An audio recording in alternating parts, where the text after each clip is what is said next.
Hello friends, welcome back to our YouTube channel North East bloggers. आज हम लोग जानेंगे माजुली में स्थापित आउनियाटी खौत्र के इतिहास के बारे में कुछ बातें, और हम आप लोगों को लेकर चलेंगे जोरहाट जिला के टियोक के पास कलियापानी में स्थापित आउनियाटी सत्र में। ये माजुली में स्थापित आउनियाटी खत्र का एक शाखा सत्र है। तो आइए आउनियाटी खत्र के इतिहास के बारे में जानते हुए कलियापानी में स्थित इनका जो शाखा है उसके बारे में भी जानते हैं।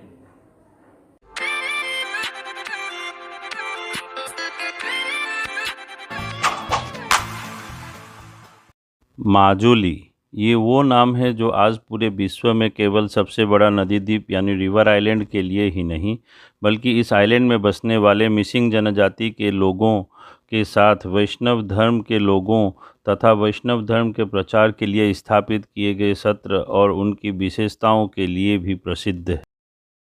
इन सत्रों में से सबसे पुराना और मान्यता प्राप्त सत्र है माजुली में कमलाबारी के पास स्थित आउनियाटी सत्र, जो आज से करीबन 368 साल पहले यानी 1653 ईस्वी में आहूम राजा सुल्तामला के द्वारा स्थापित किया गया था, जिन्होंने हिंदू धर्म ग्रहण करते हुए आउनियाटी खत्र के सबसे पहले सत्र अधिकार श्री निरंजन पाठक देव जी से धर्म ज्ञान प्राप्त करके वैष्णव बने और उसके बाद वे राजा जयध्वज सिंह के नाम से जाना जाने लगे।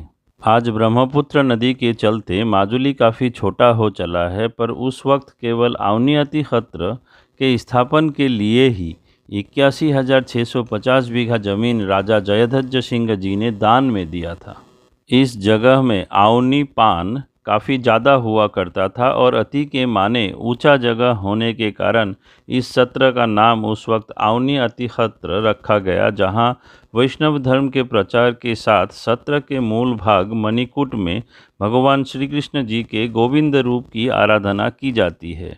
यह गोविंद जी का स्वरूप उड़ीसा के पुरी के जगन्नाथ क्षेत्र से लाकर माजुली के इस सत्र में स्थापन किया गया था, जिसकी आराधना आज 350 साल से भी ज़्यादा समय से सुबह शाम निरंतर होती आई है। श्री श्री आउनियाटी खत्र के पूरे आसाम में कुल 12 शाखाएं हैं, जिनमें से एक टियोक के कलियापानी में स्थित है। तो आइए वहां चलते हैं। तो अभी हम लोग कलियापानी में स्थित आउनियाटी खत्र के गेट में से होकर अंदर जा रहे हैं। ये मेन रोड से कुल 1.5 किलोमीटर का रास्ता है अंदर तक। बहुत सुंदर जगह है। और फिर वहाँ पहुंचकर जैसे ही हम अंदर जाने लगे तो हमें पता चला अंदर जूता व चप्पल पहनकर जाना मना है। तो हम लोगों ने भी जूते और चप्पलें बाहर ही उतार दिए और आगे बढ़े। इन सत्रों का बनावट कुछ एक सा होता है। हरियाली से भरा आंगनों के बीच में इनका मणिकूट व आराधना स्थल होता है और चारों ओर वैष्णव शिष्यों के रहने का मकान होता है, जिन्हें आसामीज़ में बोहा कहा जाता है। और आगे बढ़ते ही हमें इनकी आराधना स्थल से आती हुई ध्वनियाँ सुनाई देने लगी है। इस शांत माहौल में इन ध्वनियों ने मन की व्याकुलता को और बढ़ा दिया है। तो आइए जल्दी से अंदर चलकर देखते हैं।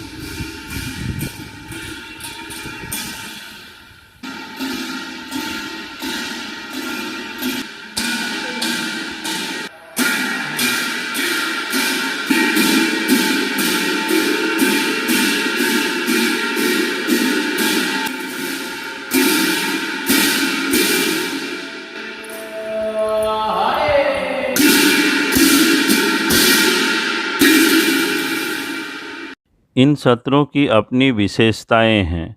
रोज़ाना होने वाले आराधना के अलावा यहाँ एक गुरुकुल सा माहौल भी विराज करता है।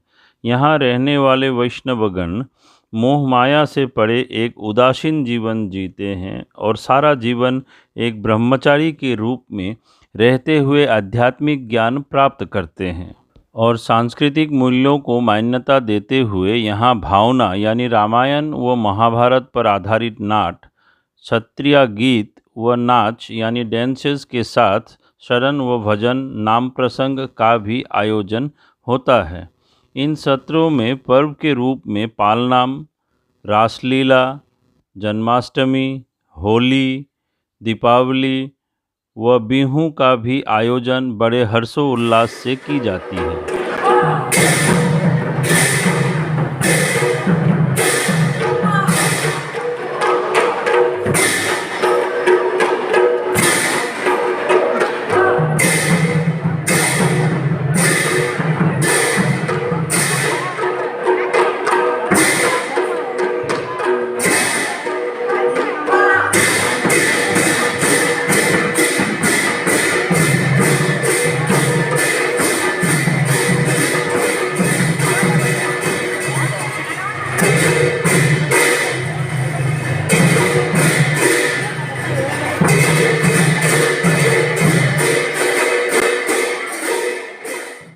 अवनियाती खत्र की एक और विशेषता यह है कि यहाँ 3 सत्र अधिकार होते हैं। स्थान में सबसे बड़े सत्र अधिकार जी, फिर डेका सत्र अधिकार जी और फिर गोविंदपुरिया सत्र अधिकार जी। दूसरे सत्रों में सत्र अधिकार का स्थान केवल 2 होता है। और फिर आराधना स्थल से आगे बढ़ते हुए हम लोग इनके मणिकूट वाले भाग में आ पहुँचे हैं, जहाँ लोग नतमस्तक होकर भगवान श्री कृष्ण जी के सामने अपनी इच्छाएं रखते हैं और उनके पूरे होने का आशा करते हैं। तो आइए हम भी प्रणाम करके आगे बढ़ते हैं।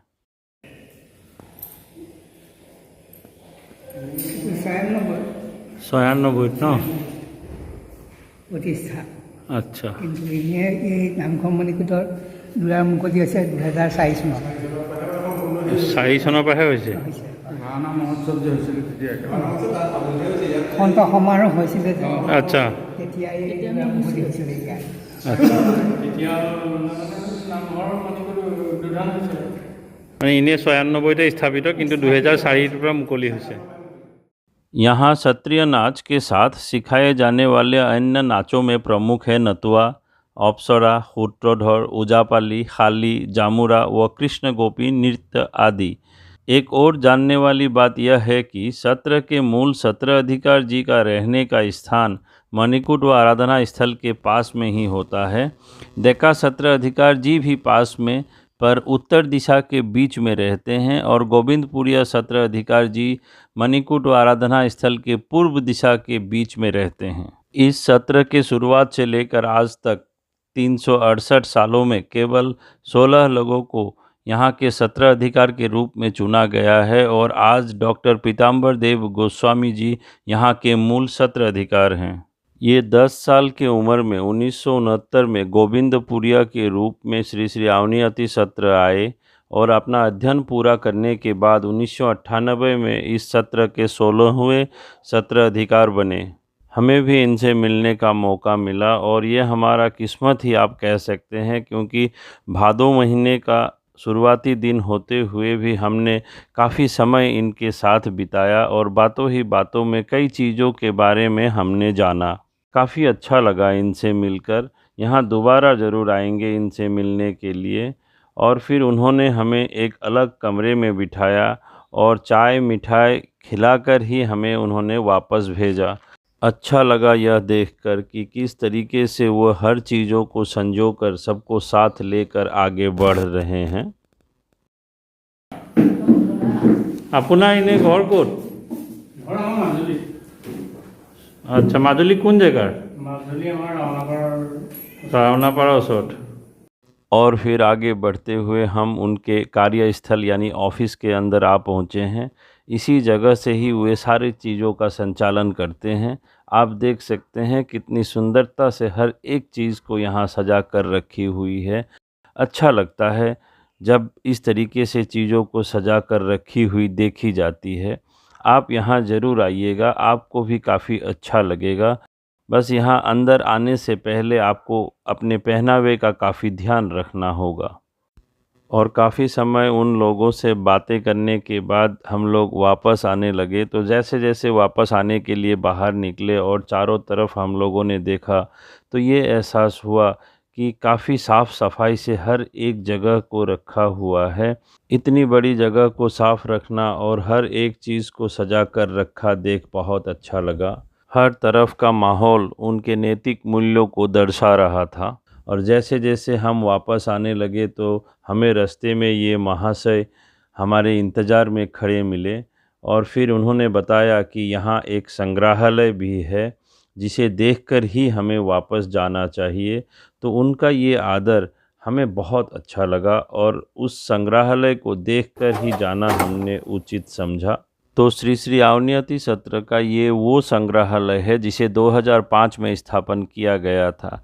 और जैसे ही इसके अंदर हमने प्रवेश किया, आपको ये जानकर हैरानी होगी, मैं तो दंग रह गया। जैसे जैसे हर एक चीज़ को देखते हुए आगे बढ़ने लगा तो हमें वहाँ इम्पेरियल प्रेस नामक 1869 यानी 1869 में इंग्लैंड में बना वो प्रिंटिंग प्रेस का यंत्र दिखा, जिसे अवनियाती सत्र के 11वें सत्र अधिकार श्री देवदत्त देवगोस्वामी जी ने 1871 में कलकत्ता से माजुली लाकर इसे धर्मग्रंथ व बौरगीत आदि के प्रकाशन व संरक्षण हेतु स्थापन किया था और उन्होंने इसे धर्म प्रकाश यंत्र का नाम दिया था। यह प्रिंटिंग प्रेस का बचा हुआ हिस्सा जोरहाट के जाने माने भट्टाचार्य जी फैमिली के द्वारा अंततः इस संग्रहालय को प्राप्त हुआ। इन बातों को जानने के बाद मैं तो यह सोचकर ही रह गया कि किस तरीके से यह चीज़ घूम फिर कर आखिरकार इन्हीं के पास कैसे आ पहुंचा और इतनी पुरानी चीज़ को इन्होंने कितना अच्छा से रखा हुआ है। वाकई यहाँ मौजूद हर एक चीज़ अपनी अलग ही कहानी बयां कर रही थी और 150 साल पुराना इनका प्रकाशक बनकर धर्मग्रंथों को संरक्षित करने का सपना इन प्रकाशित किताबों के द्वारा पूरा होता देख बहुत अच्छा लगा। आलो होई देखो होई बिहारे सोलिया से कानो श्यामो दोनों हुए जीने कूदी कूदी भानो आलो होई देखो होई बिहारे सोलिया से का और फिर सभी चीज़ों को ध्यान से देखने के बाद हम लोग यहाँ से वापस जाने के लिए निकले। सचमुच अगर इस संग्रहालय को आज देखे बिना हम लोग यहाँ से वापस चले जाते तो एक प्रकार से कई चीज़ों की जानकारियाँ हम लोग गवा देते, क्योंकि आज हम लोगों ने यहाँ कई नई चीज़ों को देखा, जाना और समझा। तो दोस्तों आज के लिए बस इतना ही। आपको ये वीडियो कैसा लगा कमेंट बॉक्स पर कमेंट कर ज़रूर बताइएगा। और श्री श्री अवनियाटी खत्र से वापस आते समय रास्ते में ये कृषि विज्ञान केंद्र पड़ता है जो ड्रैगन फ्रूट के लिए काफ़ी फेमस है। तो यहाँ का वीडियो भी बहुत ही जल्द आपके लिए लेकर आऊँगा।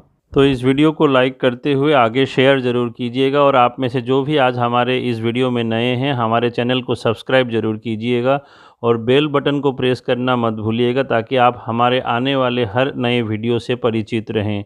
धन्यवाद।